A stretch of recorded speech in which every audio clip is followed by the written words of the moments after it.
जय हिंद सभी को। 7 क्लास में आप सभी लोगों का स्वागत है। मैं अमरजीत सर।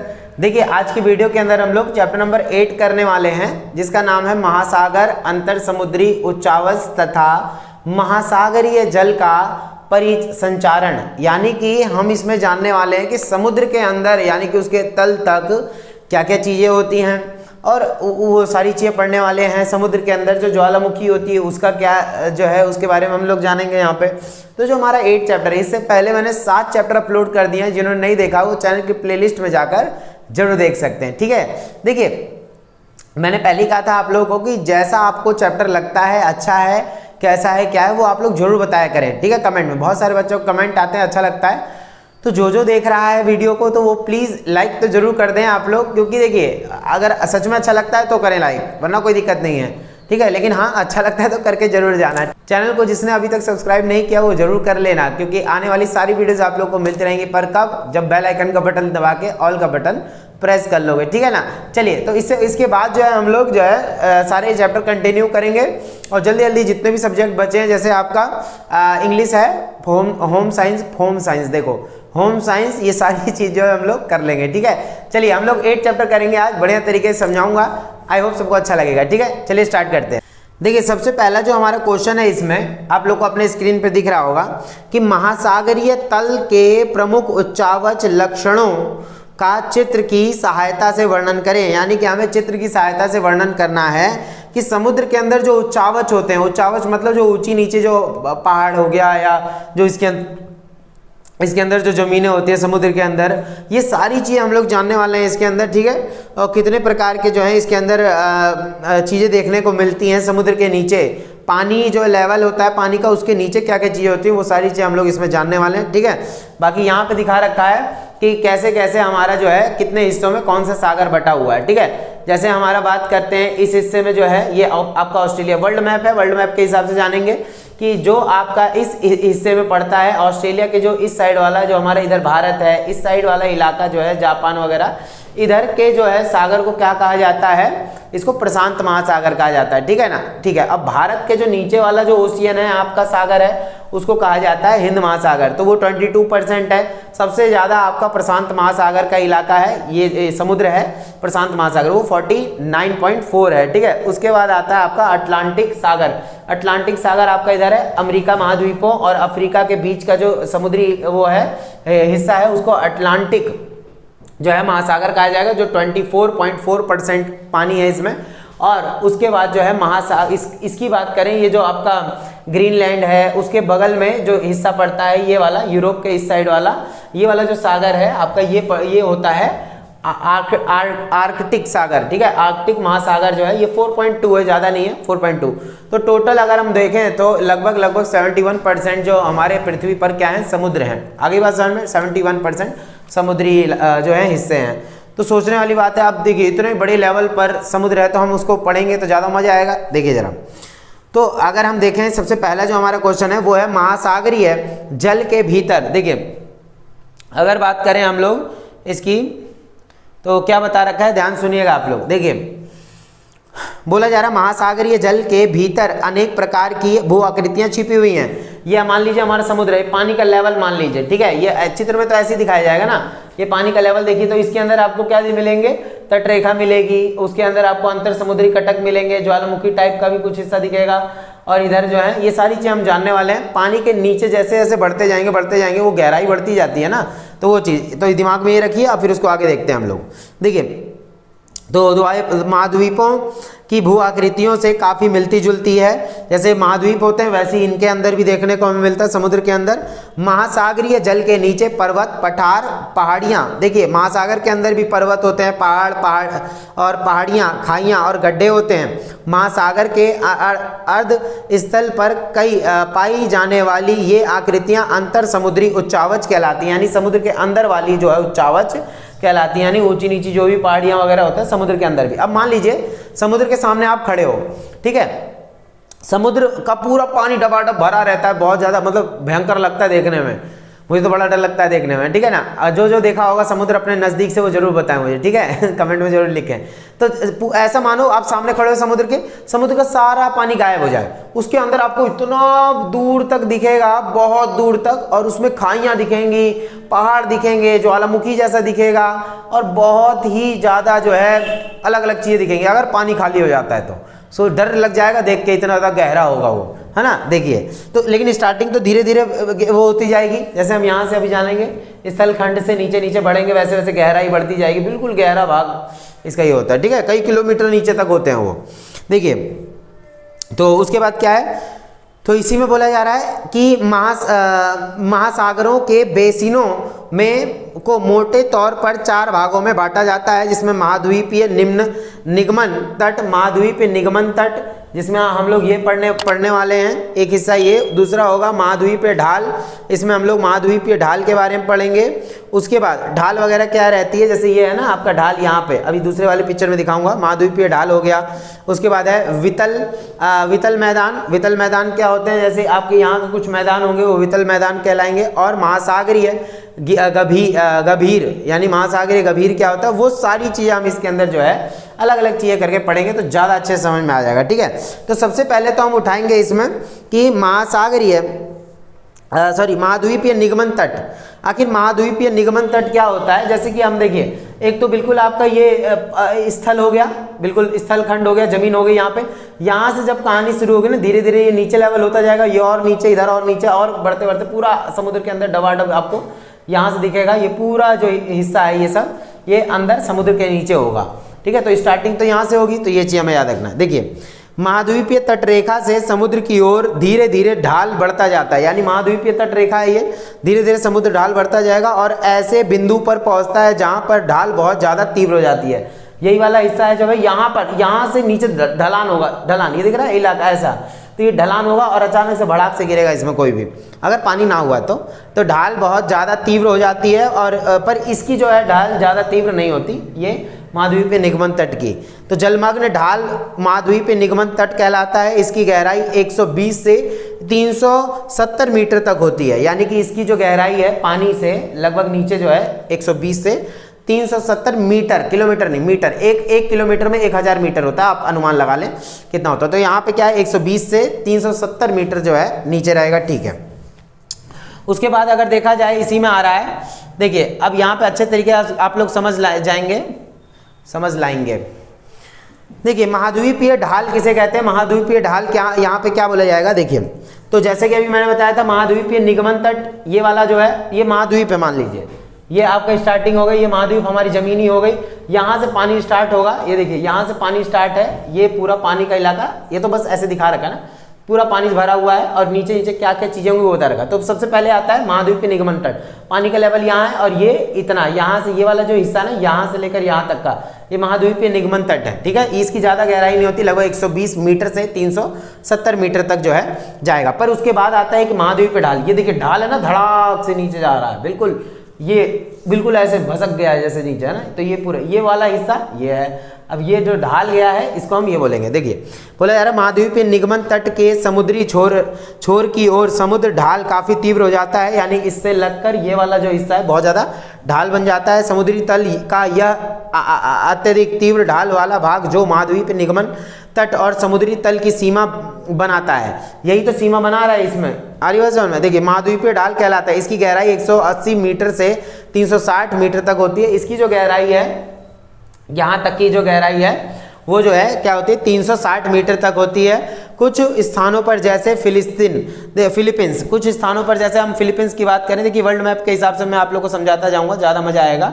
देखिए फिलीपींस की बात करें तो ये हमारा जो वर्ल्ड मैप है, इधर आपका कॉन्टिनेंट कौन सा है, ये उत्तरी अमेरिका, ये दक्षिणी अमेरिका, ठीक है, ये आपका अफ्रीका हो गया, इधर यूरोप हो गया, ठीक है, और ये वाला हमारा एशिया का भाग है पूरा, इधर का एशिया का थोड़ा सा हिस्सा है रूस का जो है वो किसमें पड़ता है, यूरोप में, और बाकी ये हमारे एशिया का भाग हो गया, ठीक है। ये आपका ऑस्ट्रेलिया है, नीचे अंटार्कटिका है, ठीक है, पूरा बर्फ से बना हुआ पर्वत पहाड़ सब कुछ मिल जाएगा वहां पे, ठीक है। चलिए तो ये चीज है हमारा, यहाँ पे क्या है ये है फिलीपींस, यहाँ पड़ता है फिलीपींस, ठीक है, ये चीज याद रखें, ये ऑस्ट्रेलिया, इधर न्यूजीलैंड, ये फिलीपींस है, ठीक है। बाकी जापान है इधर पूरा चीन का इलाका है, ये भारत है हमारा, देखिए श्रीलंका यहाँ पे है, ठीक है। तो ये चीज हमें याद रखना, ये अरब कंट्रीज हैं। तो फिलीपींस की बात हो रही है यहाँ पे। तो फिलीपींस के तट के पास महाद्वीप ढाल बहुत गहरा है। महाद्वीप ढाल के तल के साथ साथ तलछट, तलछट क्या होता है, जो घिस पीट के जो कंकड़ पत्थर होता है वो जो नीचे जाके जम जाता है ना, तो वही बोला, तलछट के निक्षेप होते हैं। तलछट के निक्षेपों का यह क्षेत्र महाद्वीपीय उत्थान कहलाता है। देखिए क्या बोला जा रहा है, महाद्वीपीय उत्थान। जैसे अब यहीं से कट छट कर, ये महाद्वीप निगमन तट था ना, यहीं से कट छट कर जब नीचे जो हिस्सा बचा रहेगा ना, इससे कट के जाएगा नीचे, घर गिरेगा, तो ये वाला जो हिस्सा है ये महाद्वीपीय उत्थान है। यहाँ पे क्या बनेगा, नई नई चीज़ें बनती जाएंगी, इन्हीं के कटने छटने से पत्थर इकट्ठा होते नीचे जमा होंगे, ये सारी चीज़ें आगे बस समझ, इसी को महाद्वीपीय उत्थान बोला जाएगा। का निर्माण कहलाता है। इसकी चौड़ाई लगभग 600 किलोमीटर जो है तक होती है, यानी 600 किलोमीटर तक जो है इसकी क्या होती है, जो है चौड़ाई जो बनता है वो काफ़ी दूर एरिया में फैलता चला जाता है। क्लियर हो गया, ये चीज़ हमें याद रखना है। चलिए उसके बाद आता है वितल मैदान। वितल मैदान किसे कहते हैं जरा आप लोग देखिएगा।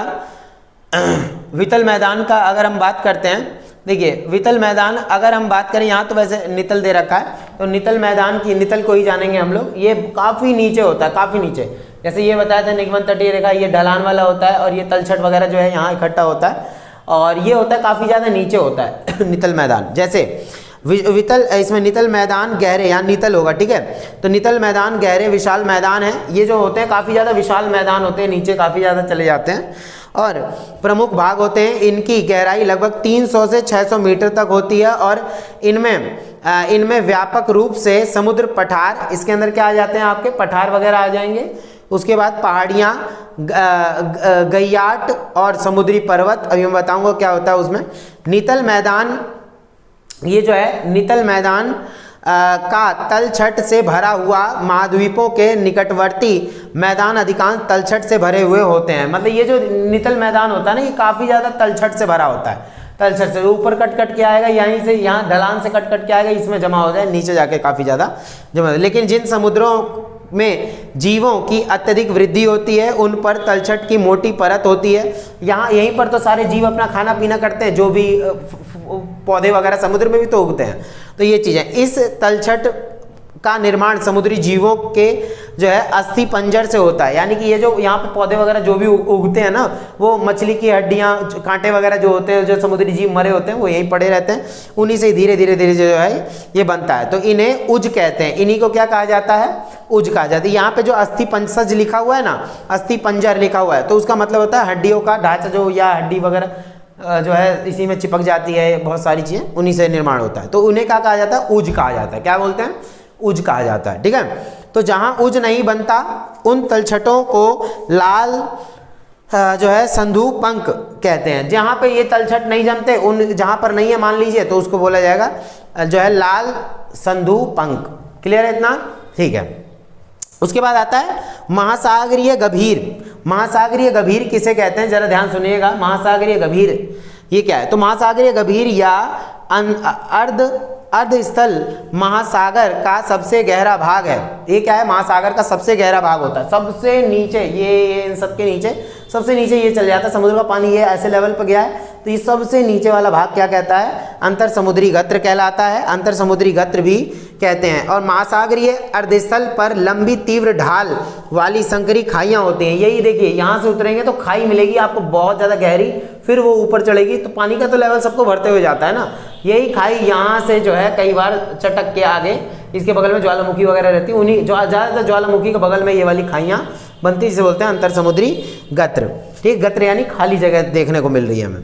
तो तीव्र ढाल वाली संकरी खाइयाँ होती हैं, इन्हें सामान्य समुद्री गत्र कहते हैं। ये गत्र उन महाद्वीपों के अत्यधिक निकट या उन महाद्वीपों के अत्यधिक निकट बोल रखा है, निकट या समानांतर होते हैं, जो वलित पर्वत की सीमा पर हैं। यानी कि ये सब कैसे उठे हुए हैं, दिख रहा होगा, ऊंचा नीचा दिखता है, तो उसको बोलते हैं वलित पर्वत। कल तो पढ़ाया था ना, कल वाले वीडियो के अंदर, देखिए जरा।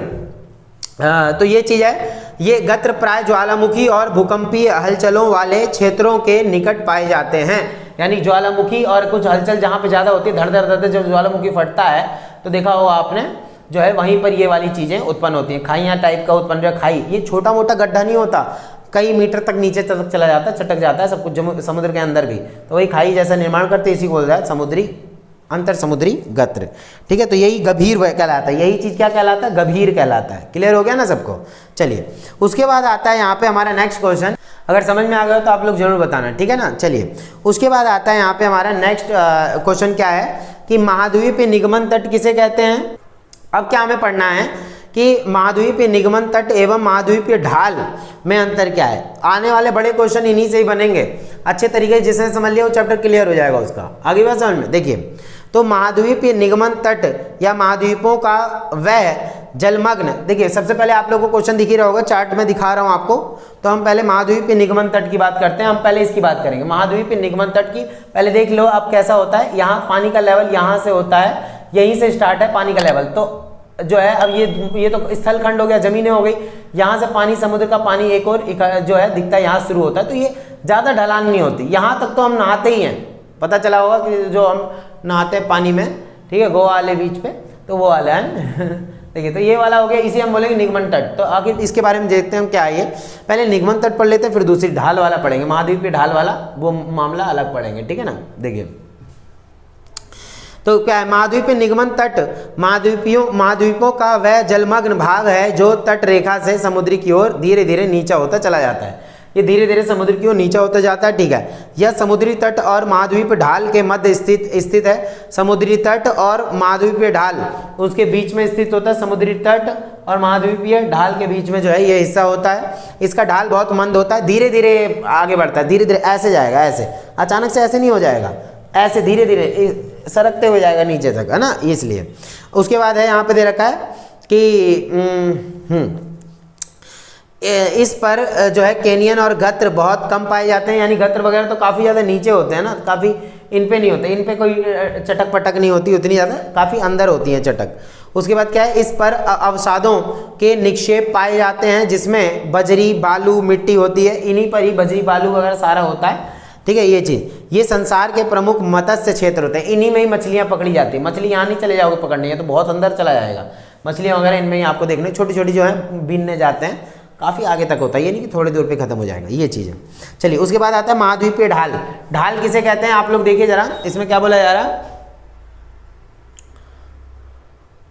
देखिए महाद्वीपीय ढाल की अगर हम बात करते हैं तो यहाँ पे क्या है, देखिए ढाल जैसे मैंने बताया था, महाद्वीपीय निगमन तट, ये पानी की स्तर हो गया ये, और ये इतना गहरा होता है, यहाँ से यही सारा माल वाल मिल जाता है, मछली वछली। ये ढाल होता है जो यहाँ से गया उसके अंदर, मतलब ये समझ लीजिए पानी काफ़ी ज़्यादा गहरा मिलने लग जाएगा, वैसे गहराई धीरे धीरे जो है समुद्र की बढ़ती चली जाती है, बहुत भयंकर होता है, डरावना समुद्र।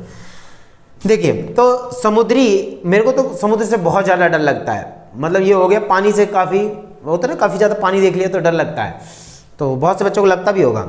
देखिए उसमें क्या है, समुद्री अर्धस्थल का, अब मैं ये पढ़ा रहा हूँ महाद्वीपीय ढाल, ये देखिए यहाँ से ढाल उतरा है तो यही है महाद्वीपीय ढाल। क्या है, देखिए समुद्री अर्धस्थल का वह तीव्र ढाल वाला भाग होता है, ये वाला तीव्र ढाल नहीं होता पर ये तीव्र ढाल होता है, ठीक है। वितल मैदान और महाद्वीपीय निगमन तट के जो है, देखिए महाद्वीपीय निगमन तट के बीच महाद्वीप ढाल कहलाता है, ये जो है तट और उसके बीच का ढाल कहलाता है ये, ठीक है। यह महाद्वीप निगमन तट और महासागरीय तल के मध्य स्थित है, ये बीच में स्थित होता है, इसके और इसके जो है ये मध्य स्थित होता है, ठीक है। और इसका ढाल तीव्र होता है, इसका बहुत तीखा ढाल होता है, तेजी से गिरता है ये, और इस पर कैनियन और गत्र अधिक मात्रा में पाए जाते हैं, यहीं आपको चटक पटक जो है पाई जाएगी, और इस पर अवसाद के निक्षेप बहुत कम पाए जाते हैं। अवसाद वगैरह यहाँ नहीं पाया जाएगा, या तो नीचे पाया जाएगा या तो वहाँ पाया जाएगा, ये चीज़। तो इस पर अवसाद के निक्षेप बहुत कम पाए जाते हैं, और ये मानव के लिए उपयोगी नहीं होते। यहाँ पे जाकर थोड़ी ना आप कुछ बीन लोगे, वहीं जो भी बीनते मछुआरे उछुआरे सब है उन्हीं एरिया में घूम के मछली उछली बीनते हैं। आगे बात समझ में, बाकी काफ़ी अंदर चले जाओगे तो आपको समुद्र तल दिखेगा, उसमें ज्वालामुखी ये वो खूब सारी चीज़ें जो हैं, कुछ ज्वालामुखी होती है जो ऊपर निकल कर आ जाती है, अभी उनका भी फोटो देखेंगे हम। देखिए फिर आता है उसके बाद अंतर समुद्री की बात करें, फिर से यही वाला चित्र देखेंगे, इसी के हिसाब से समझना है हमें, ठीक है। देखिए फिर इसका भी चार्ट आप लोग देखो, अंतर समुद्री गत्र और अंतर समुद्री कटक किसे कहते हैं। अंतर समुद्री कटक जो है ये सब हो जाएंगे ज्वालामुखी के साइड वाला, और अंतर समुद्री गत्र तो है ये वाले हैं, ठीक है। इन्हीं के ही उछलने से ही या टूटते चटकते फटकते हैं, तो इसकी वजह से ये वाला हिस्सा बनता है। देखिए ये समुद्री तल में, पहले ये पढ़ा रहा हूँ मैं, ये समुद्री तल में सर्वाधिक गहरे भाग होते हैं, ये काफ़ी गहरे तक नीचे तक बिल्कुल ठुस नीचे तक चला जाएगा और चटक मार देगा ऊपर तक। देखिए तो उसके बाद है, उसके बाद इधर वाला हिस्सा देखिए अंतर समुद्री कटक, ये क्या होते हैं, ये देखिए क्या होता है। तो समुद्र जल में विशाल पर्वत श्रेणियां विद्यमान हैं, इन्हें ही अंतर जो है समुद्री कटक कहते हैं। समुद्री कटक यानी पर्वत पहाड़ियां वगैरह आपको भी देखने को यहाँ पे मिल जाएगा, यानी पर्वत श्रेणियां विद्यमान होती है समुद्र के अंदर भी, ये चीज़ हमें याद रखना, इसको अंतर समुद्री कटक के नाम से जाना जाएगा। इतना क्लियर हो गया, ठीक है। उसके बाद आते हैं हम लोग इसी में देखा, इनका ढाल बहुत तीव्र होता है। पहले मैं इसकी कहानी बता देता हूँ एक साथ, फिर उसकी बताता हूँ। इनका बहुत ज़्यादा ढाल तीव्र होता है, बिल्कुल तीखा नीचे जाता है। इसका निर्माण ज्वालामुखी अथवा भूकंप क्रियाओं, जब ये ज्वालामुखी फटती है, भूकंप वगैरह आता है तो ये चटक जाती है जमीन के अंदर से, काफ़ी ये चली जाती हैं। ये स्थल खंडों के समीप मिलते हैं, स्थल खंडों के जो है समीप मिलेगा आपको। ये देखिए ये स्थल खंड है ना, इसके ज़्यादा करीब ही आपको देखने को मिलेगा क्योंकि गहराई में ज्वालामुखी होती है। प्रशांत महासागर का मेरियाना गत्र संसार का, देखिए इसमें बता रखा है प्रशांत महासागर का मेरियाना गत्र, ये देखिए आपका ये जापान है, इधर चाइना है, दिख रहा होगा इस तरफ का हिस्सा मैं बात कर रहा हूँ। ये मरियाना जो है मरियाना गत्र है, ये काफ़ी ज़्यादा गहरे में है, गहराई में है, बिल्कुल गहरा में। समुद्र का स्तर ये यहाँ पे है तो ये बहुत ज़्यादा गहरे में फैला हुआ है, बिल्कुल अंदर तक गया हुआ है। आ रही बात समझ में, ये चीज़ हमें याद रखना है। जो सबसे गहरा समुद्री गत्र है इसकी गहराई 11 किलोमीटर तक है, काफ़ी नीचे तक फैली हुई है, 11 किलोमीटर तक, ठीक है। उसके बाद आता है इसी में वही वाला जो था उसके, अब मैं ये बता देता हूँ आपको। तो अंतर समुद्री कटक क्या है, जो इस साइड वाला हिस्सा है, ठीक है, ये मध्य महाद्वीप महासागरीय पर्वत श्रेणी कटक कहलाते हैं। सभी महासागरीय पर्वत श्रेणी एवं विश्वव्यापी व्यवस्था का निर्माण करते हैं। ये सब क्या है, विश्वव्यापी व्यवस्था का निर्माण करते हैं, यही तो होता है कटक। ये क्या नाम है, ज्वालामुखी वगैरह के निकट पर्वत पहाड़ इसी में मिल जाएंगे आपको, ठीक है। व्यवस्था का निर्माण कर रहते हैं। ये एक महासागर से दूसरे महासागर तक जुड़ी होती हैं और काफ़ी ज़्यादा, मतलब ये इतनी ज़्यादा फैली हुई होती हैं, काफ़ी लंबाई तक फैली होती है, ये जुड़ी होती हैं 2-3 से। ये कहीं कहीं भ्रंश द्वारा कट जाती हैं, कहीं कहीं पे भ्रंश पड़ जाती है इनमें। जब भ्रंश पड़ेगा तो या तो जमीन नीचे धंस जाएगी या ऊपर, जब धंस जाएगी या ऊपर उठेगी तो ये भूकंप का काम करता है, इन्हीं लहरों में इतना ज़्यादा उछाल मार देगा कि जिसका कोई जवाब नहीं। आगे बात समझ में, तो ये चीज़ हमें याद रखना। देखिए यहाँ पे भी एक ज़मीन है, जैसे समुद्र का पानी एक जगह से दूसरी जगह, जैसे वो स्थल खंड था वैसे यहाँ पे भी एक जो है तट रेखा है, यहाँ पे पानी यहाँ तक, ये वाली ज़मीन ऊंची होगी, तो ऐसे ही होता है समुद्र के नीचे। जब पूरा पानी एक बार खाली हो जाएगा ना, तब एक बार सोच इमेजिन करके देखना, पूरा समुद्र है वो एक बार में पानी पूरा खाली है, मान लो पानी है ही नहीं है उसमें, गायब हो गया, तो इतनी सारी चीज़ें दिखेंगी ना उसके अंदर जिसका कोई जवाब नहीं, और इतना बड़ा समुद्र गहरा, हालत खराब हो जाएगी। इमेजिन करके सोचना, इमेजिन करके देखना आप लोग, ठीक है, पूरा पानी एक बार गायब कर देना। चलिए, तो ये हमने जान लिया अंतर समुद्री गत्र, नीतल मैदान ये हो गए काफ़ी ज़्यादा, ये चटकने से बनता है, इनके फड़फड़ाने से समुद्री कटक के तट रेखा इधर होती है, महाद्वीप निगमन तट ये होता है और ये ढलान होती है और स्थलखंड इधर होता है। कोई दिक्कत? चलिए आगे देखते हैं। अब आता है आपका समुद्री टीला किसे कहते हैं। देखिए समुद्री टीला किसे कहा जाता है, आप लोग देखिए जरा। देखिए ये पानी, मान लीजिए पानी का लेवल है, ये पूरा क्या है, जैसे ये दिख रहा है, ये सब ये पानी का लेवल है ये सब। तो कई चीज़ें ऐसी होती है जो पानी से बाहर चली जाती हैं, कई ऐसा होता है ज्वालामुखी के रूप में फटा रहता है, यहाँ से यहाँ धुआं निकल रहा होता है, कई बार जो उसके अंदर ही बैठ जाती है, इसी को गाइऑट कहा जाता है। इसी को क्या कहा जाता है, गाइऑट, जो पानी के नीचे बैठी हुई होती हैं। देखिए तो इसमें हमें क्या बताना है, समस्त समुद्री अर्धस्थल के ऊपर बिखरे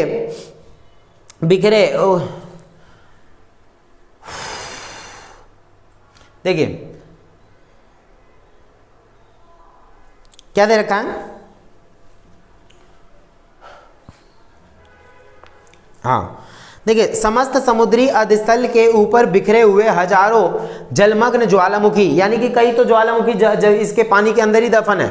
इसके शीर्ष नुकीले होते हैं, इनके शीर्ष क्या है, नुकीले हैं, बिल्कुल देख रहे होगे। पानी का लेवल ये रहा, ठीक है, कई इसके बाहर रहते हैं, कई नीचे रहते हैं। तो जो है कई बोला गया है हजारों जलमग्न ज्वालामुखी हैं, इसके शीर्ष नुकीले होते हैं, इन्हें समुद्री टीला कहते हैं। इन्हें क्या कहा जाता है, समुद्री टीला, लिख रखा है यहाँ पे, समुद्री टीला और गाइऑट निगमन द्वीप, यानी कि ये बिल्कुल डूबे हुए हैं, कुछ ऐसे होते हैं जो बिल्कुल डूबे होते हैं, गाइऑट कहते हैं। हवाई जैसे बोला जा रहा है समुद्री टीले, कभी कभी ये समुद्री टीले इक्के दुक्के द्वीपों के रूप में जो है समुद्री अधस्थल के ऊपर उठ जाते हैं। जैसे कई बार होता है, आपने देखा होगा कहीं हमें महाद्वीप मतलब एक द्वीप दिख रहा है, समुद्र के बीचों बीच में एक ऐसा हिस्सा दिख रहा है, तो मान लीजिए पानी खाली करो उसका पहले पूरा, जैसे मैंने बताया था पूरा पानी खाली करो, तो नीचे से एक पहाड़ टाइप का उठता हुआ आ रहा होगा ना, तो एक उसके ऊपर फिर पानी है, पानी मान लीजिए आप पानी ले आओ तो कुछ हिस्सा ऊपर रह गया है, जैसे ये। अब यही वाला हम देखेंगे, अगर यहाँ से अगर हम यहाँ खड़े हैं, इस जमीन है मान लीजिए, हम यहाँ पे खड़े या यहाँ इसी रेखा ये है ना, हम यहाँ खड़े हैं, तो यहाँ से देखेंगे अरे यार ये तो क्या नाम है वो है टीला नजर आ रहा है, ठीक है। तो ये चीज़ है, पानी पे तैरता नहीं है, नीचे तक होगा ये, सोच लो बहुत बड़े बड़े होंगे। तो हवाई और ताहिपी द्वीप ज्वालामुखी की अनावृत चोटियां हैं। समुद्र तल के ऊपर उठने वाले ज्वालामुखी की चोटी जब अपर्दन द्वारा चौरस हो जाती है और पानी, देखिए क्या बोला जा रहा है, पानी समुद्र तल के ऊपर उठने वाले ज्वालामुखी की चोटी जब अपर्दन, यानी जब इनमें जब ये ऊपर उठी रहेगी तो इसमें अपर्दन होता रहेगा, टूट फूट काट छाट चलती रहेगी, चौरस हो जाती हैं और पानी से ढक जाती हैं, तो उसे गाइऑट कहते हैं। मान लीजिए यही चोटी निकली हुई थी, अब ये धीरे धीरे घिस गई ऊपर, हवा से पानी से कैसे भी घिसती घिसती खत्म हो गई। तो जब ये इतना बचेगी पानी के लेवल के नीचे तक चली जाएगी तो इसको गाइऑट कहा जाएगा। इसको क्या कहा जाएगा, गाइऑट, ठीक है। पहले बाहर निकला हुआ, यही बाहर निकला हुआ कलछट के जो है क्या बन जाएगा, गाइऑट बन जाएगा। आ गई बात समझ में, चलिए उसके बाद हम पढ़ेंगे अब, जब पेट निकल जाता है ना तो बहुत ज़्यादा दिक्कत होती है पढ़ाने में, क्योंकि इससे क्या होता है ना, दिक्कत क्या होती है, देखिए पेट जब निकल जाएगा सांस फूलेगी, और सांस फूले कभी कभी थोड़ी सी फिटिंग वाली शर्ट पहन लो तब तो गए, तब ऐसा लगेगा सांस रिश्ते वाली नहीं ये वाली सांस जो हम ले रहे हैं, तो वो क्या होता है, फूलने लग जाती है। चलिए समझ में आ गए ना, चलिए अब आगे देखते हैं। अब इसमें क्या है, देखिए अब आता है इसमें नेक्स्ट क्वेश्चन हमारा, ठीक है। अब आता है लवणता वाला क्वेश्चन। लवणता क्या होता है देखा होगा आप लोगों ने, लवणता किसे कहते हैं, ये कोई पहाड़ नहीं है, ये नमक है, याद रखिएगा ये नमक है, पहाड़ वाड़ मत समझ लेना कि पहाड़ वाला नमक बन गया, नहीं। देखिए लवणता शब्द को परिभाषित कीजिए, और लवणता मतलब होता है खारा, ठीक है। देखिए और बताइए कि यह कैसे व्यक्त की जाती है। तो देखिए लवणता मतलब क्या हो गया, लवणता का मतलब ही हो गया कि भाई ये लवणता मतलब समुद्र से ही तो नमक बनता है, कौन सा हम नल का चला नमक निकाल लेते हैं। देखिए अनेक रासायनिक यौगिकों के जल में घुल जाने से ही महासागरीय जल में लवणता उत्पन्न होती है, और 1000 जो है ग्राम, मान लीजिए 1000 ग्राम आपने क्या किया, देखिए 1000 ग्राम आपने जो है समुद्री जल भर लिया, ठीक है। 1000 ग्राम मतलब कितना होता है, 1 किलो। तो 1000 ग्राम जो है, वैसे तो पानी है तो 1 लीटर बोलेंगे इसको, ठीक है। देखिए तो 1000 ग्राम समुद्री जल के वाष्पीकृत, यानी जब वो उड़ जाएगा, धुआं बन के उड़ेगा धीरे धीरे, जब गर्म होता रहेगा या धूप से उड़ेगा, हो जाने के बाद बचे हुए ठोस पदार्थ का भार ग्राम में लवणता के रूप में परिभाषित किया जाता है। जब पानी उड़ जाएगा धीरे धीरे तब क्या बचेगा, सफ़ेद सफ़ेद भाग बचता है, उसी को लवणता बोला जाता है, नमक बोला जाता है। अगर उस ठोस पदार्थ का भार 35 ग्राम है, यानी कि, और यह सामान्यतः इस संख्या के निकट ही होता है, तो 1000 जैसे बोला जा रहा है, जो लवणता को व्यक्त किया जाएगा 35% 35 ग्राम प्रति 1000 ग्राम में, 1000 ग्राम पानी लिया आपने, उसमें 35 ग्राम आपको क्या मिलेगा, सिर्फ नमक मिलेगा, ठीक है। 1000 ग्राम में 35 ग्राम जो है आपको सिर्फ नमक मिलेगा, अर्थात प्रति 1000 ग्राम समुद्री जल की औसतन लवणता 35 ग्राम होती है। लवणता को परिभाषित में व्यक्त ना करके प्रति 1000 में व्यक्त किया जाता है। इसमें 1000 में देखा जाएगा तभी तो अच्छे समझ में आएगा। तो 1000 आपने ग्राम जो है समुद्री पानी लिया, उसको जब वाष्प हो गया है, वो वाष्पीकरण इवोपोरेट हो गया, तो उसमें कितना ग्राम आपको सिर्फ मिलेगा, वो क्या नाम है, लवणता, नमक, वो 35 ग्राम। क्लियर है इतना, ये चीज़ हमें याद रखना है, ठीक है। चलिए अब आ जाता है नेक्स्ट क्वेश्चन हमारा, देखिए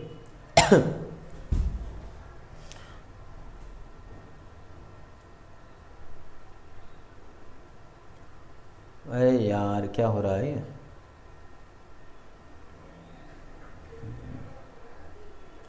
चलिए अब देखते हैं हम लोग क्या है इसके अंदर। अब यहाँ पे एक नेक्स्ट क्वेश्चन आ रहा है हमारा, बढ़ती हुई गहराई के साथ महासागरीय जल का तापमान क्यों घटता जाता है। अब देखिए हम लोग यहाँ खड़े हैं, मान लीजिए हम लोग यहाँ खड़े हैं, अब यहाँ से ये समुद्र शुरू हो रहा है, पानी शुरू हो रहा है, तो इसकी गहराई जैसे जैसे बढ़ती जाएगी, पानी का लेवल ये हो रहा है ना, ऐसी जाएगा बराबर, पानी ये थोड़ी ना नीचे चला जाएगा, ऐसा नहीं होता है। पानी चाहे कितना भी हो, गड्ढा भर के वो बराबर ही हो जाता है, तो सबको पता ही होगा। तो जैसे जैसे गहराई बढ़ती जाती है वैसे तापमान कैसे कैसे जो है घटता जाता है वो बताना है, ठीक है। देखिए तो बोला जा रहा है कि यहाँ सिंपल सी बात है, गहराई जैसे जैसे बढ़ेगी उसका तापमान कम होता जाएगा, जितना ऊपर सूरज की रोशनी पड़ेगी वो थोड़ा बहुत गर्म रहेगा, बाकी धीरे धीरे नीचे पानी ठंडा होता चला जाता है, अपने आप ही ठंडा होता ही है। तो तापमान के ऊर्ध्वाधर विवरण में भी विविधता पाई जाती है, गहराई बढ़ने के साथ साथ तापमान घटता जाता है।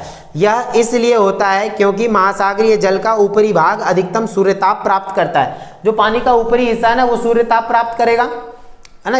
ये सब पानी के अंदर है भाई, ये लेवल है पानी का, इधर ये ऐसे बता रहे एग्जाम्पल के तौर पे।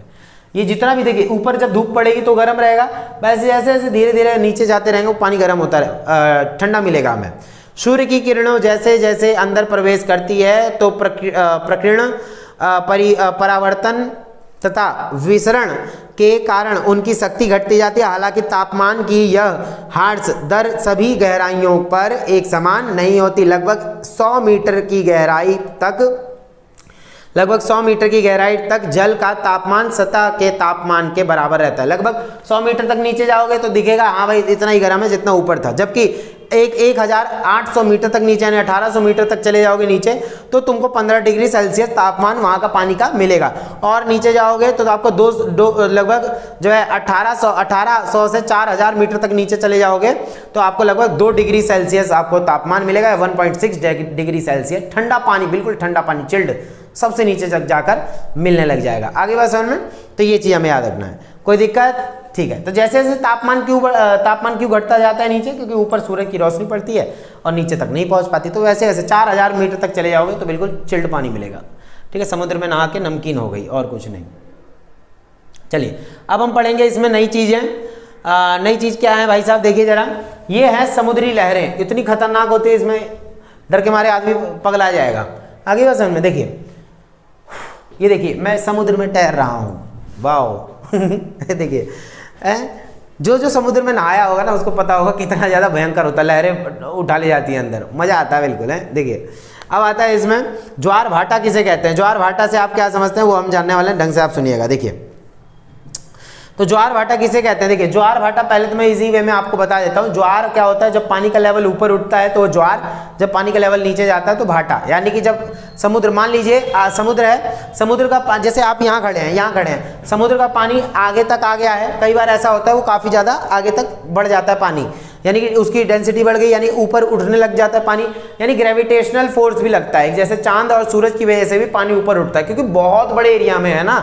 अब गिलास का पानी थोड़ी ना उड़ जाएगा, तो वही चीज़ है, इतने बड़े एरिया में जब कोई चीज़ है, समुद्र है, तो वो उसका पानी ऊपर खींचता है। वो आगे बात समझो, जब ऊपर खींचेगा तो वो ज्वार, अब जब नीचे आएगा तो वो भाटा।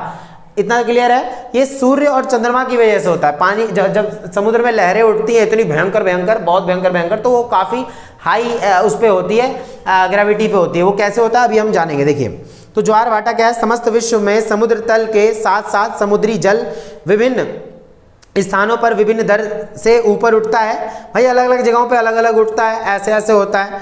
आगे बात समझ, तो समुद्री स्थल जल विभिन्न स्थानों पर विभिन्न दरों से ऊपर उठता है। समुद्री जल की सतह में यह परिवर्तन घंटे दर घंटे या दिन प्रतिदिन होता रहता है। कभी घंटों में हुआ ये चीज़, अचानक से बहुत पानी ऊपर उठा फिर नीचे जाए, उठते हुए, या तो दिन पे दिन होता है। उठते हुए समुद्री जल स्तर, ध्यान सुनना, उठते हुए, जब पानी उठ रहा है, पानी का लेवल जब उठ रहा है, ठीक है, तो उसको बोला जाएगा धरातल की ओर बढ़ते हुए।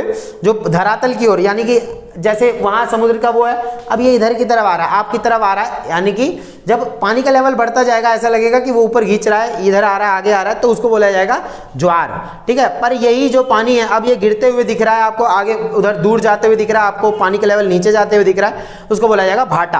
आगे बात समझो, इसको क्या बोला जाएगा, भाटा।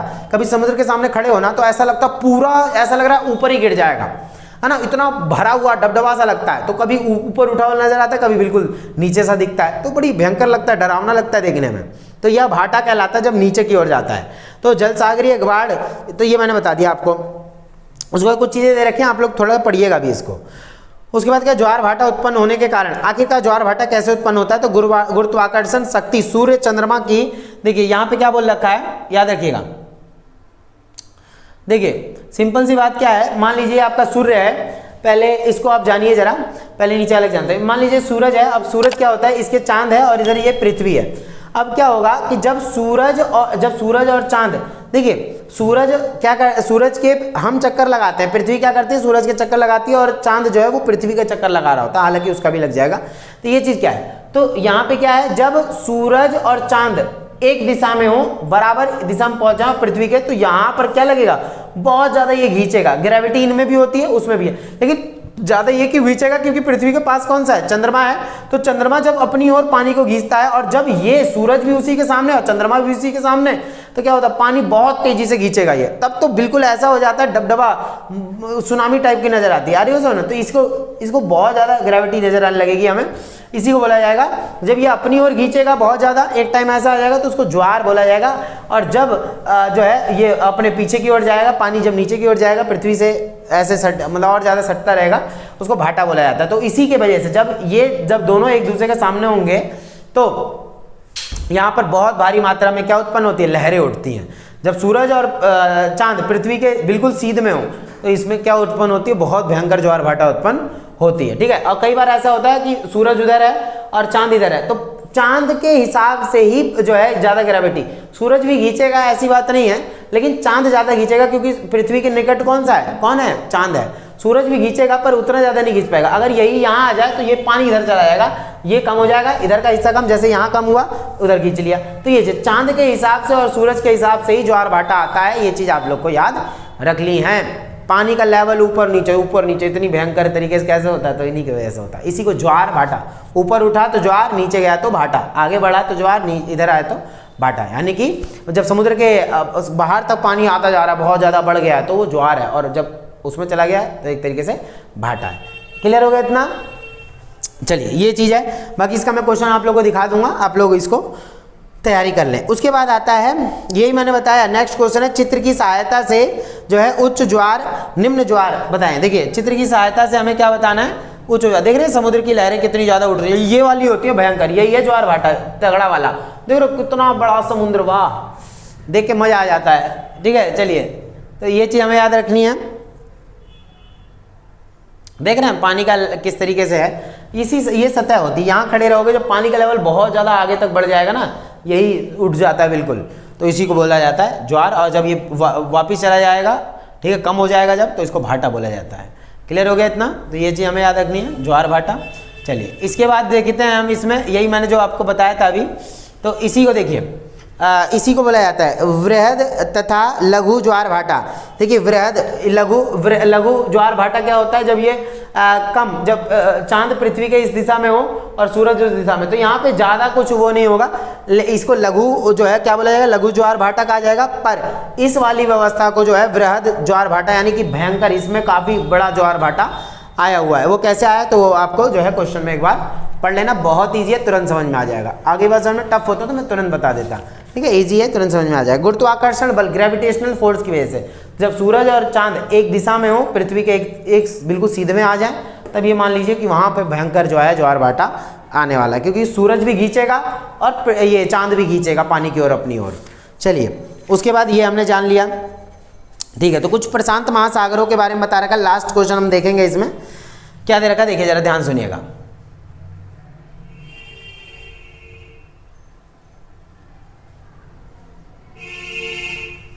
देखिए क्या बता रखा है, ये तो हमारे महासागर सब हो गए, जैसे कि यहाँ पे आपको दिख रहा होगा आर्कटिक, ये हमारे वर्ल्ड मैप है, उस हिसाब से बता रखा है। ये भारत है हमारा, इधर श्रीलंका है, इधर आपका अरब देश है, ठीक है, एशिया में पढ़ते हैं जो, और ये आपका अफ्रीका हो गया, ठीक है, और इधर से आपका अफ्रीका द्वीप महाद्वीप है, और इधर से अमेरिका महाद्वीप है, ठीक है, दक्षिणी अमेरिका, उत्तरी अमेरिका, ठीक है, और ये हो गया आपका अंटार्कटिका, ठीक है, और वो आर्कटिक सागर हो गया, ये हिंद महासागर है, ये प्रशांत महासागर है, ये अटलांटिक महासागर है, इधर दक्षिणी अटलांटिक महासागर नीचे हो गया, ये प्रशांत महासागर है, और ऊपर आर्कटिक होता है। तो ये सारे आपको नाम याद रखने हैं, बढ़िया तरीके से समझ में आएगा। ये ऑस्ट्रेलिया, न्यूजीलैंड वगैरह, ये सारे जापान वगैरह इधर ये चीज है, ठीक है ना। चल देखते हैं। तो यहाँ क्वेश्चन ये बोल रहा है, मानव के लिए महासागरों का महत्व, आखिर मानव के लिए महासागरों का महत्व क्या होता है। देखिए बहुत इजी है, मैं बस आपको आंसर दिखा रहा हूँ, पॉइंट टू पॉइंट बता दे रहा हूँ। महासागरों का जलवायु पर प्रभाव, देखिए महासागर का जलवायु पर भी प्रभाव पड़ता है। जिन जगहों, जैसे आपने देखा होगा जहाँ जहाँ पर समुद्र होते हैं, जैसे समुद्री इलाके, आप चले जाए मुंबई, महाराष्ट्र वगैरह चले जाएं, या गुजरात के कुछ इलाकों में चले जाएं इधर से, आगे बात समझे। तो ये चीज़ यहाँ पर जो समुद्र के किनारे होंगे उन जगहों का क्या होता है, तापमान दिन में थोड़ा सा गर्म हो जाएगा, रात को ठंडा हो जाता है, ना ज़्यादा ठंडी पड़ती है ना ज़्यादा गर्मी पड़ती है वहाँ पे। ये चीज़ आपको याद रखना। मौसम में भी कुछ, जलवायु में भी परिवर्तन देखने को मिलता है। उसके बाद महासागर और संसाधन, हम क्या करते हैं, महासागरों से बहुत ज़्यादा संसाधन भी प्राप्त करते हैं।